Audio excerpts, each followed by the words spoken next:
Bago tayo mag-umpisa, baka pwede nyong i-like ang video na to. Malaking bagay ang like sa aming mga content creators. Maraming salamat po.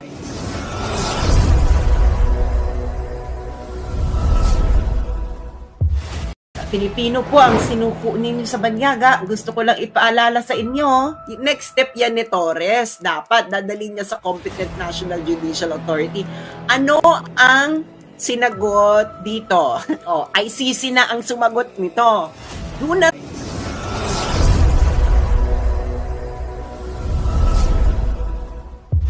Okay, eto na, straight from the International Criminal Court. Okay. Ngayon, so makikita mo na case number ICC 0121 situation in the Republic of the Philippines. Warrant of arrest. So ayan yung warrant of arrest. Pak! Name of the arrested person, Mr. Rodrigo Roa Duterte. Kinonfirm ni Digong nung na-arrest. So saan nangyari itong saan siya na booking? Sa Rotterdam, sa Netherlands. Ang Rotterdam po, katabi lang po itong city ng The Hague. Okay. So, ang ICC representatives na nandoon na pinipirmahan ito ay ang head of the Judicial Cooperation Unit, Judicial Cooperation Support Section. Okay. Now, sino ang representative ng Pilipinas nang ito ay fill-upan? Ang ambassador ng Pilipinas sa Netherlands na si Ambassador Marcos Lakinalaw ba to? Lakinalaw? Ayan. Okay, ang sabi dito, ito ay to be completed prior to the surrender. Ibig sabihin, bago to dalhin mismo sa detention facility ng ICC, pipil-upan ito. Okay, ano ang mga check ba? Check! I-check, lalagyan ng check dito. Okay. Okay. Eto. Kasi importante ito. Okay? Okay. First, na dapat ma-answer ng yes or no. Quadcom. Mahilig kayo sa yes or no, di ba? Assistance of the interpreter during the surrender procedure. Yes or no? Not applicable. Kasi marunong naman mag-English si Digong. So, not applicable. Okay. So, hindi kailangan bigyan ng interpreter. Okay. Eto na.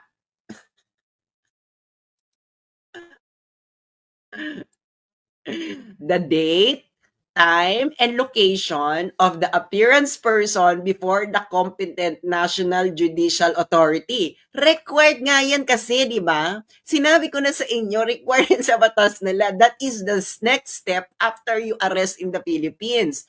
Next step yan ni Torres. Dapat dadalhin niya sa competent National Judicial Authority. Ano ang sinagot dito ng ICC? ng ICC at ng Ambassador ng Pilipinas. ICC na ang sumagot nito. Do not know.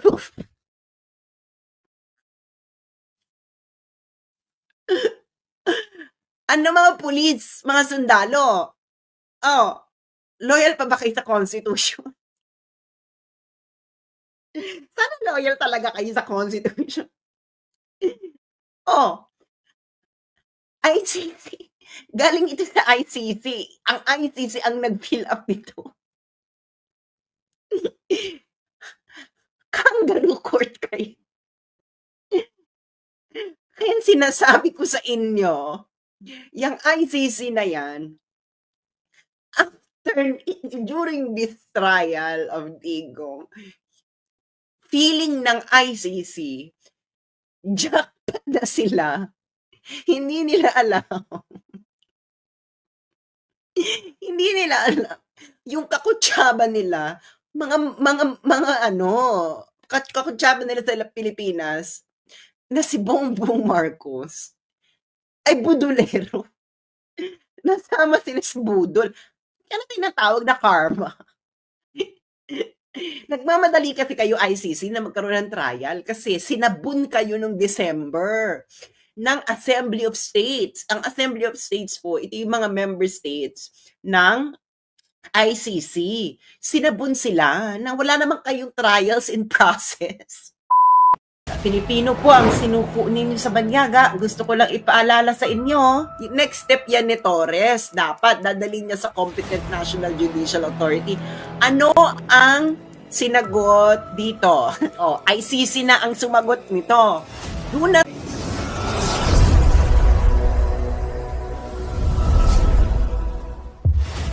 Aminado mismo ang ICC na hindi sinunod ng mga otoridad ng Pilipinas ang tamang procedure ng pag-aresto kay dating Pangulong Rodrigo Duterte. Ayon pa yan mismo sa mga dokumentong nakalap ni Sastrogando Sasot na isang international law expert. Makikitang sa dokumento na do not know ang naka-fill up sa admission document ni Pangulong Duterte bago ito ipinasok sa detention cell ng ICC. Kung nasunod nga ba ang tamang alituntunin o batas ng kanilang tanggapan. Dahil ayon pa sa batas ng ICC, pagkatapos maaresto ng isang akusado ay dapat dalhin ito agad at iharap sa competent judicial authority ng custodial state nang ibig sabihin ay Korte ng Pilipinas. Ang warrant ay may bisa laban sa kanya. Ang proseso ng pag-aresto ay ginawa ng tama.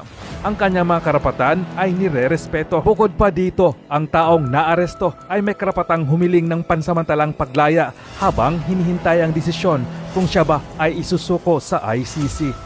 Paniguradong kaliwat ka ng kaso ang kahaharapin ni General Torre dahil sa pagsunod sa utos ng bangag na Pangulo na tila wala na sa katinuan at nagmamadaling ipadala si Pangulong Duterte sa kamay ng mga banyaga kahit wala naman itong jurisdiction sa ating bansa. Ayon pa nga sa ilang dismayadong netizens, Philippine government, nakakahiya tayo sa application ng batas when we submitted PRRD to ICC.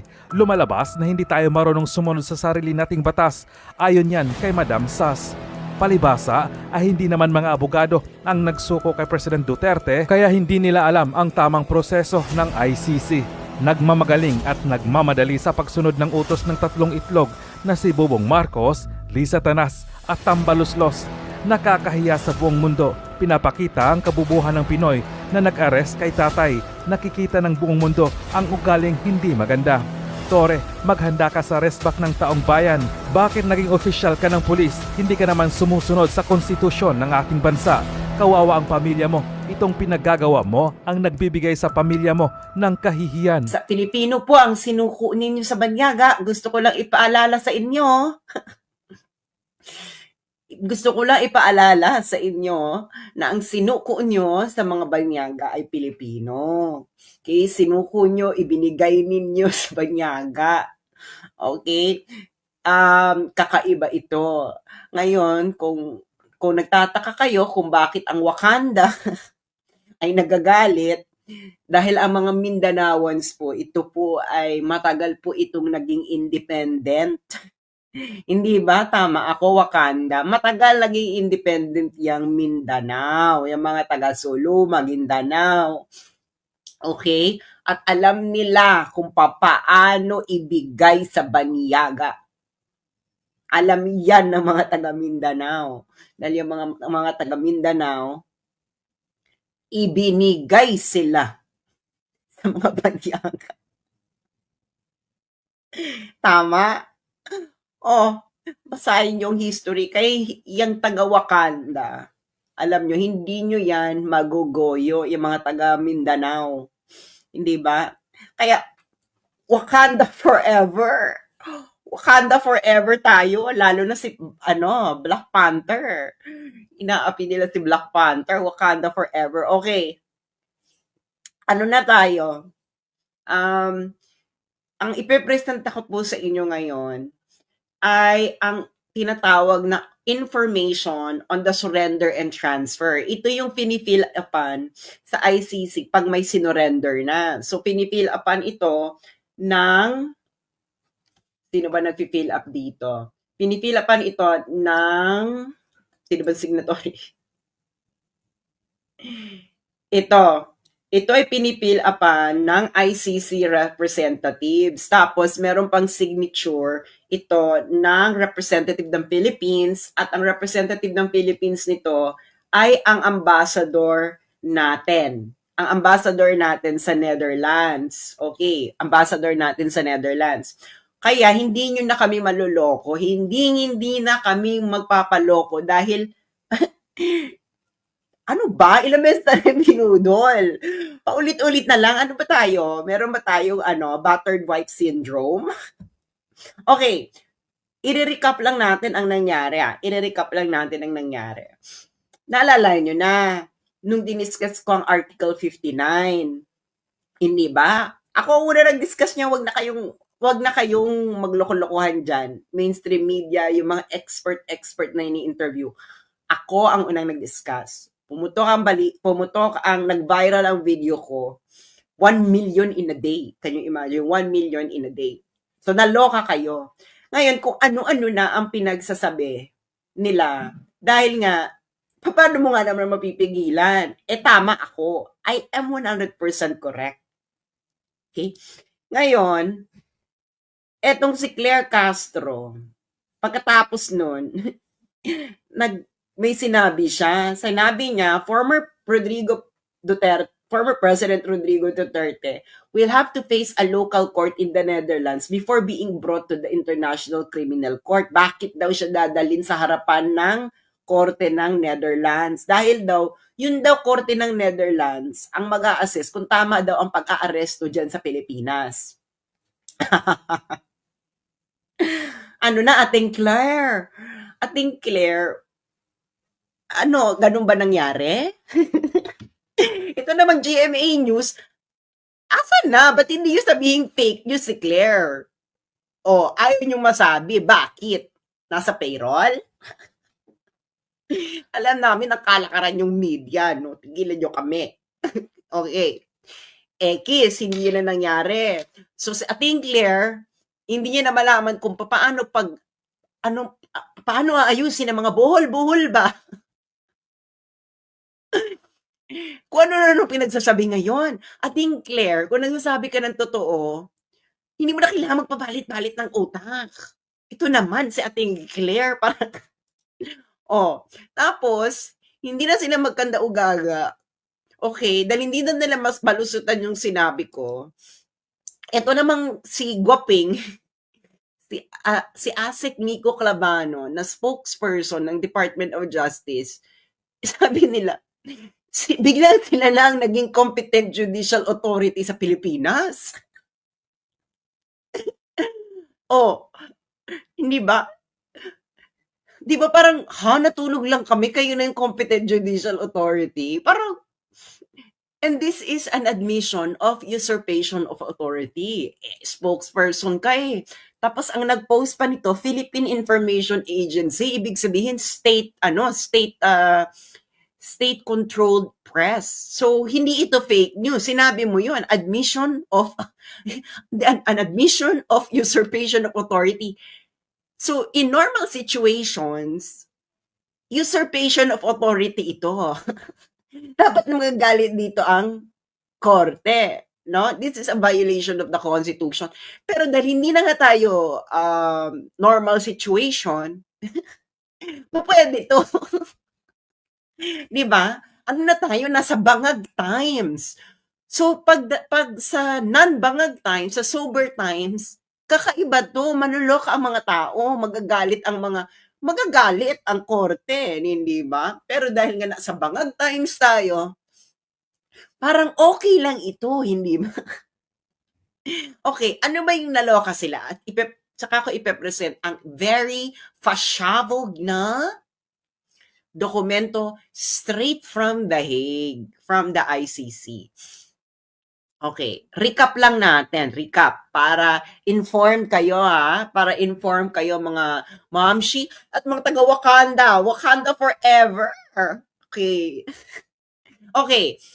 Yung nasa taas, yung mga blue boxes, facts yan, facts. Yung pula, yan yung law. Yan ang nasa Article 59 na paulit-ulit ng pinag-uusapan, yung tinanong ni Karen Davila na hindi nila masagot ng tama. Okay.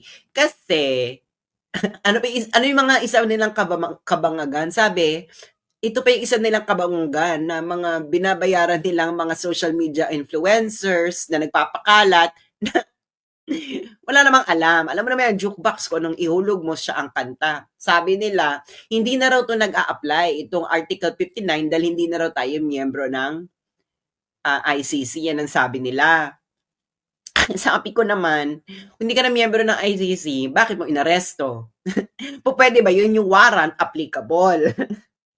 Pero yung serving ng warrant, ayon dun sa batas nung nagbigay ng warrant, hindi na applicable. Be, ano ba to? You cannot choose things based on your feelings.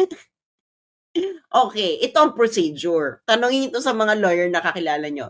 Ang procedural justice po, largely, check yan. Pag may isa ka dyang hindi na check, ay, lagot ka. Mayroong deficiency sa procedural justice. Okay? Okay? Parang checklist lang yan. Para ka lang nagsha-shopping yan. O, nagawa ba to? Check. Ito ba nagawa ito? Check.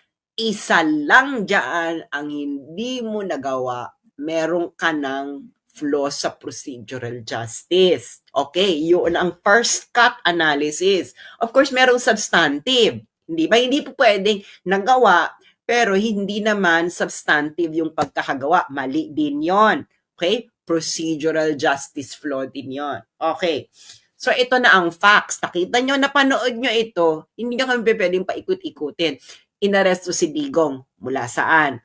Alam nyo, mula sa aeroplano pa lang, hindi ba? Na parang, ay, todo? After inaresto si Digong, saan siya sa dinala? Villamor Air Base. Ano ang Villamor Air Base?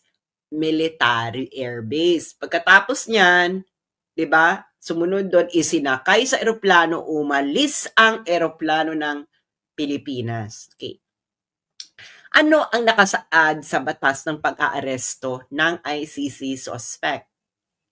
Article 59, first paragraph, arrest the accused. Check. 'Di ba? Ganun naman ang procedural. Arrest the accused. Did they do it? Check. Article 59.2, paragraph 2, iharap ang akusado sa competent judicial authority ng custodial state. Sino yung custodial state? Yung umaresto. Ginawa ba nila? X. Again, ginawa ba nila? X. Anong sinabi ko? Kahit isa lang na step sa procedural justice ang hindi mo nagawa, may flaw na yan sa procedural justice. Alam ng mga abogado yan. Okay, next. Next step. Ang competent judicial authority susuriin ang warrant, process, kung nirespeto ba ang karapatan ng accused. Hindi mo nga hinarap. Kung hindi mo hinarap, malamang yung susunod na step, X. So, X. Ano na, strike 2 na. Pagkatapos nun, yung akusado sa Pilipinas pa lang, sa harapan ng competent judicial authority, pwede siyang humiling ng interim release. Doon pa lang sa Pilipinas. Hindi nagawa ba ni Digong, pinagawa ba ni Digong? Hindi nga, kasi nga hindi nyo nga hinarap sa competent judicial authority. So, X. So, sa lahat ng steps na ito, dalawa lang ang nasunod nyo. Yung step 1, hindi ko na ibibigay yung lahat ng step dito. Yung step 1, yung arrest the accused, saka yung pinakahuling step, sa napakakabang steps, yun yung surrender na sa ICC. So yung middle lang mga steps, hindi nyo nagawa. Step 1 lang, saka step 7. Ano ba to? Parang kayo, fast forward? Ano to? Fast forward nyo? Quantum leap. Hindi ba? Bigyan ng teleportation. Ay, wala na step 2, 3, 4, 5, 6. Step 7 kaga. Okay. Ngayon, ang ipipresent ko sa inyo ay isa na namang dokumento magpapatunay na tama ako. Clear. At Guoping. Pakita ko lang si Guoping para meron siyang si Guoping, na spokesperson ng DOJ, mapapatunay lang na tama ako. Mali kayo, sinungaling na naman kayo. Kayo naman sinungaling. Ito namang media, nagmamaang-maangan pa kung sino sinungaling. Huwag na kayong bang maangat. Alam na naman tao, mga be. ang number of views ko, alam nyo, ang reach ko na mainstream media, hindi nyo na ito mapagtatakpan. Dahil gusto ko lang ipaalala sa mainstream media, as of this moment, alam nyo kung ilan na ang reach ko, mainstream media. 141,230,987. So kahit gaano pagtatakip nyo dyan, nakita na ito ng 140 million. Dahil yan ang reach ko na as of this moment. Ngayon pa lang itong buwan na ito. At ang most ng reach na yan in this week alone. Okay. Now, eto na. Kaya i-share nyo na to. Share. Dahil lalabas na natin ang dokumento. Ang dokumentong ito ay ating nakalap sa kinauukulan. Okay. Ano ang dokumento na to? Okay. Yung mga pulis na nakikinig sa akin, kung na kayo magmaang-maangan. Okay. Ano to? Ano tong papakita ko? Ang papakita ko sa inyo, palalakihin natin. Okay? Ang information on the surrender and transfer. Familiar dito ang mga pulis. Okay? May mga booking to parang booking. Alam niyo na booking, yung mga kayong maging kaligatan, di ba? Booking and arrest form, parang ganyan yan, di ba? Okay, eto na, straight from the International Criminal Court. Okay. Ngayon, so makikita mo na case number, ICC 0121 situation in the Republic of the Philippines.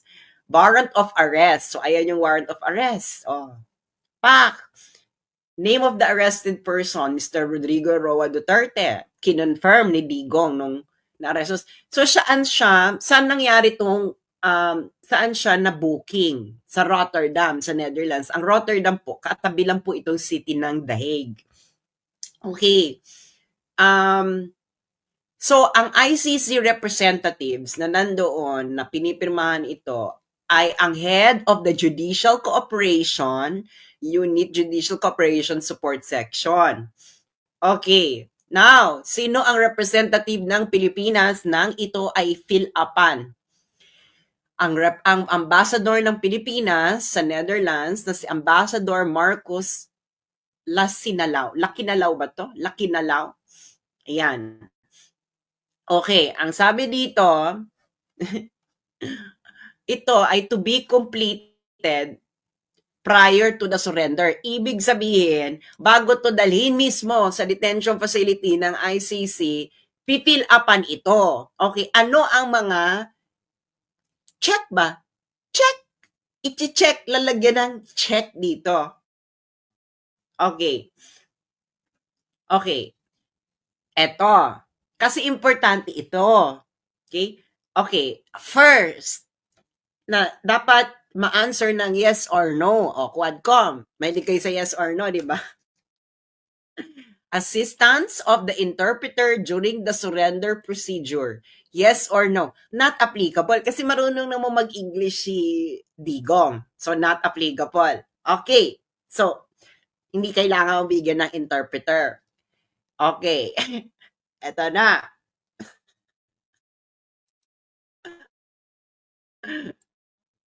The date, time, and location of the appearance person before the competent National Judicial Authority. Required nga yan kasi, di ba? Sinabi ko na sa inyo, required sa batas nila. That is the next step after you arrest in the Philippines. Next step yan ni Torres. Dapat dadalhin niya sa competent National Judicial Authority. Ano ang sinagot dito ng ICC? ng ICC at ng Ambassador ng Pilipinas. ICC na ang sumagot nito. Do not know.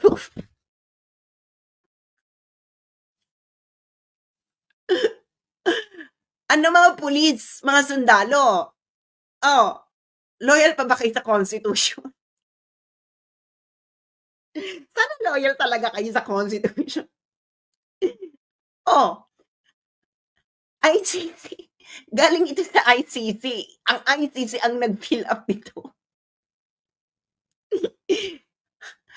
Kangaroo court kayo. Kaya sinasabi ko sa inyo, yung ICC na yan, during this trial of Digong, feeling ng ICC, jackpot na sila. Hindi nila alam. Hindi nila alam. Yung kakutsaba nila, kakutsaba nila sa Pilipinas, na si Bongbong Marcos, ay budulero. Nasama sila sa budol. Yan ang tinatawag na karma. Nagmamadali kasi kayo ICC na magkaroon ng trial kasi sinabun kayo nung December ng Assembly of States. Ang Assembly of States po, ito yung mga member states ng ICC. Sinabun sila na wala naman kayong trials in process. Tapos agad-agad sila nag-request ng warrant.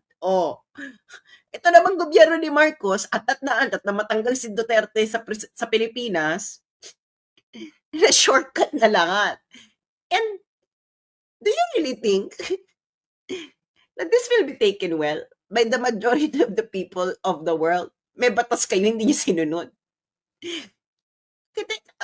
Ulitin ko para sa kaalaman ng lahat kung ano ang dokumentong ito. Ang dokumentong ito ay galing mismo sa ICC. Ito ang tinatawag na information on the surrender and transfer. Okay? Kasi ito yung checklist kung nasunod yung mga procedures. Ngayon, kita mo, procedural details during surrender to the court of the arrested person. Diba? Sa harap. So, pipil upan to bago mo to dalhin ng detention center ng ICC. Okay. So, diba? Procedural details Sabi ko sa inyo para yan checklist. Assistance of the interpreter. Yes or no, not applicable. Kita mo ba kasinungalingan dito? The date, time, and location of the appearance of the arrested person do not know. Hindi nila alam ang date, time, at location ng competent National Judicial Authority kung saan umappear si Digong. Pati yung ambassador. Nada. Wala silang alam. Mahirap kasing maglagay. Mabuti na lang itong ambassador natin sa Netherlands ay hindi gumawa ng kamalian, kundi perjury ka, day. Perjury ka, day, kung mag-imbento ka dyan.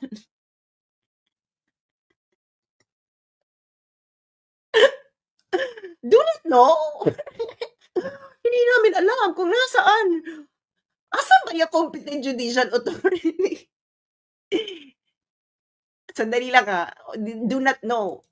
Hindi sana, kinonsult yung si Miko Clavano dahil sila naman daw ang competent judicial authority. Dapat sinabi ni Miko Clavano sa ambassador, spokesperson ng DOJ, na sila yung competent judicial authority.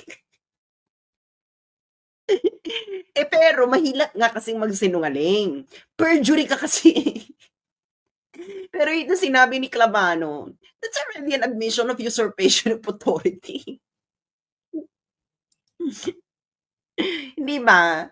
Pero, tagalin ka muna nating gwaping Pero ito, sa ICC document, the date, time, and location of the appearance of the arrested person before the competent National Judicial Authority do not know.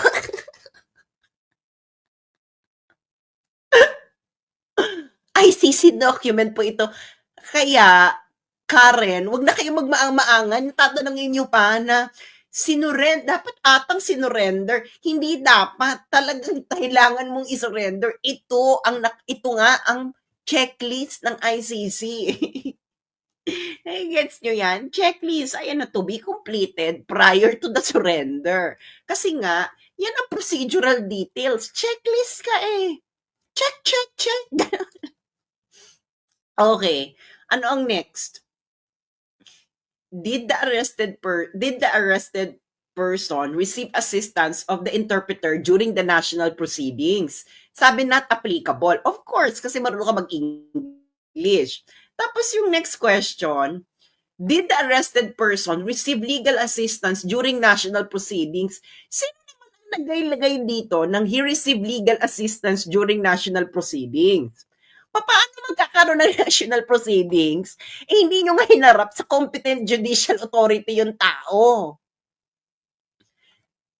Kasinungalingan.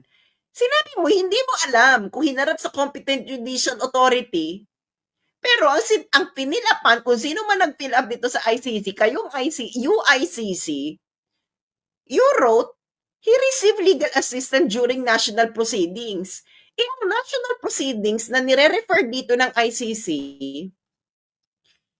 ay yung appearance before a competent national judicial authority in the Philippines. Hindi mo alam kung nangyari ito, pero alam mong binigyan ng legal assistance. Sabi nga ng mga Ilocano, kinananam.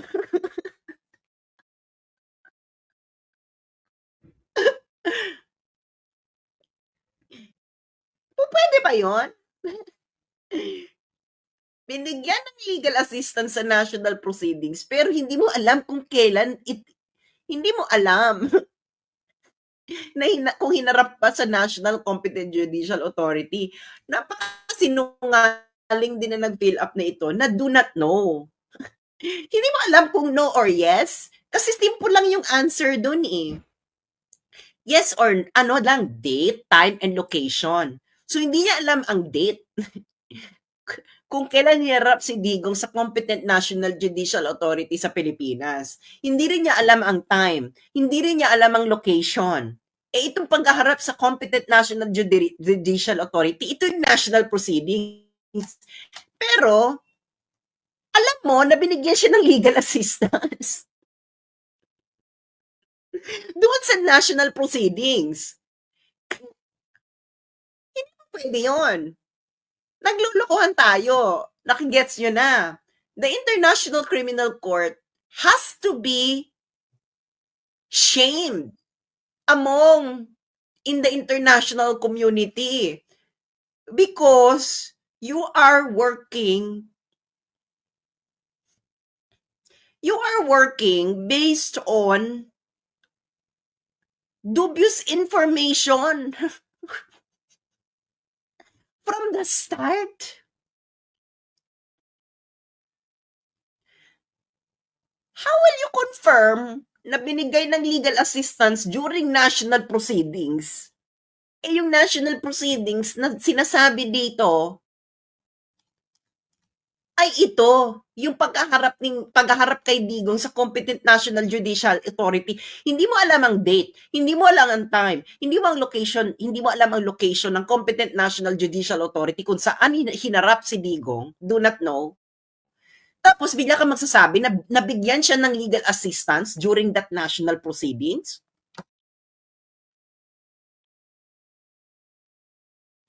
Hala oy goy. Hala oy doy. Kinananam. Ang Ilocano, ito ang tinatawag na kinananam. Puksaan tayo nito. Okay? Tama ako mga friends? Napakasimple, di ba? Hindi. Alam nyo, hindi natin, malalaman nyo kapag pinaiikot-ikot ang utak nyo. Paiba-iba. Walang direction.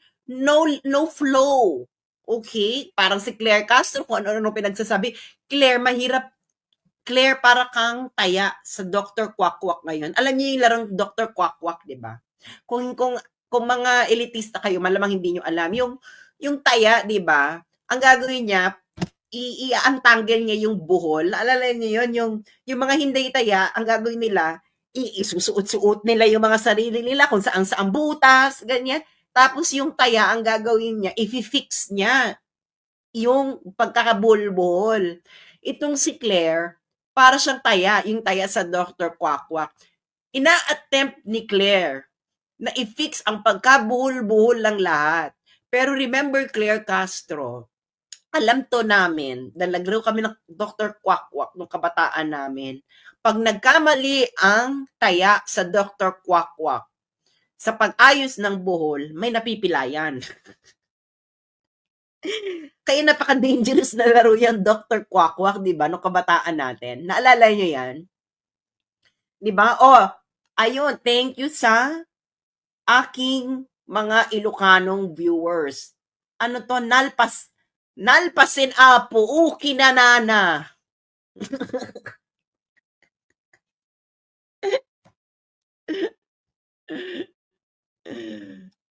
The date and time of location of the appearance of the arrested person before the competent national judicial authority do not know. Yan ang sagot ng ICC. Sa booking, sa procedural details ng pagkakaaresto kay Digong. Do not know. Hindi alam. Pero alam na may legal assistance. So, ano yung national proceedings? Inaresto mo lang. Doon ka lang nagtapos. Pero, hindi mo ginawa ito. Itong pinaka-importante. Bakit yan ang pinaka-importante? Kasi, after tanungin kung binigyan ba ng interpreter si Digong sa Pilipinas, ang tanong na, anong oras ba yan? At anong oras ba yan? At araw? At lugar ng appearance niya sa competent national judicial authority sa Pilipinas. National authority. Ano pa bang nation? Pilipinas. Kaya yung iba, si Claire, sabi niya, Netherlands daw itong competent national judicial authority na gagawa. Korte sa Netherlands. Ateng, nalpasan, apo, uki ni nana. Mali ka, girl. Sinabi ko na sa'yo, Claire, idol kita sa Barda, dal Barda kung Barda. Pero nakalimutan mo, Claire, akong nagpauso ng salitang bardagulan. Dahil, look, 2016, no, nakikipag-bardagulan sa akin, ang mga taga-Ateneo, sinabi ko sa kanila, kung gusto niyo ng bardagulan, kahit saan, sabihin nyo kung anong oras at saan at pupunta ako. Naloka sila sa salitang bardagulan kasi salitang 90s yan eh. Biglang nabuhay. So barda kung barda. Ngayon, Claire, hindi ka makakalagpas dito. Yung media naman, nagmamangmangan pa. Binapanood nyo. Napanood nyo lahat. Witness kayo. O pwede bang witness kayo? Tapos tatanungin nyo pa yung salarin kung anong ginawa? Okay. So, alam nyo na. Alam nyo na. Alam nyo na, di ba sinabi ko na sa inyo, isa kong expose, na hindi totoo ang sinabi ni Bongbong Marcos, na nagko-comply lang sila sa Interpol. Ang ginawa nila, sila nagbigay ng suggestion sa ICC. Si Bongbong, gobyerno niya, sila nagbigay. Sabi nila, padaanin nyo sa Interpol. Pag pinadaan nyo sa Interpol, isi-serve namin ang warrant. Yaan ang sinabi ni Bongbong Marcos. Nasa dokumento yan ng ICC. In-explain ko na yan noon, pero ipapakita ko ulit para makita nyo kung gaano ang gobyernong ito ay ang lakas mang budol. Hindi lamang budol, hindi na to budol eh. Ano na talaga to? Amats na walang humpay. Hindi ba? I-close natin itong pag-uusap na to, na iisa-isahin natin itong mga lalaking walang yagballs.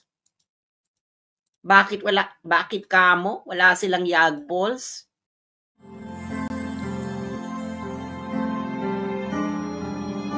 Ano yung melody ng song? Ang bayan ko'y pinagpala, pagkat sa amin pinigay ang isang biyaya. Biyaya nga mag-aahon sa hirap at dilim ng kahapon, at sa bawat Pilipino'y magtatanggol. Sa bayan ko dating laganap, pang-api at dusa sa aming mga mahihirap. Ngunit ikaw ay dumating, sagot sa aming mga dalangin. Muli kaming babangon, mabuhay ka, Tatay Digong.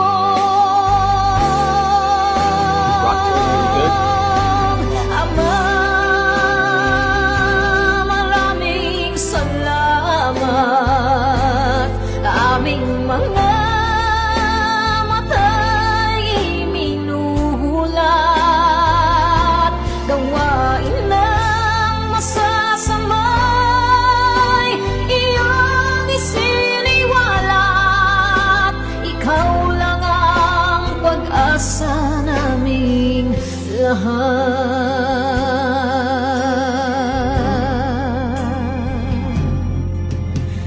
Bayan ko, Pinamatay niya ako kung iyak ako. Pilipinas, muling makikilala at itataas. Katahimik ay maghahari, sa ating puso'y mamamayani. Mga ngiti sa labi, di mapapawi.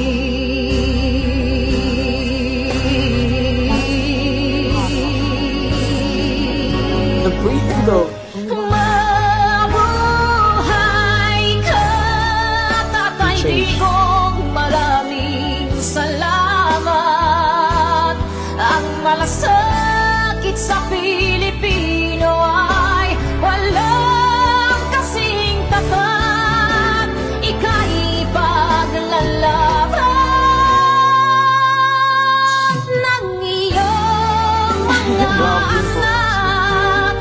Tunay kang biyaya sa bansang Pilipinas.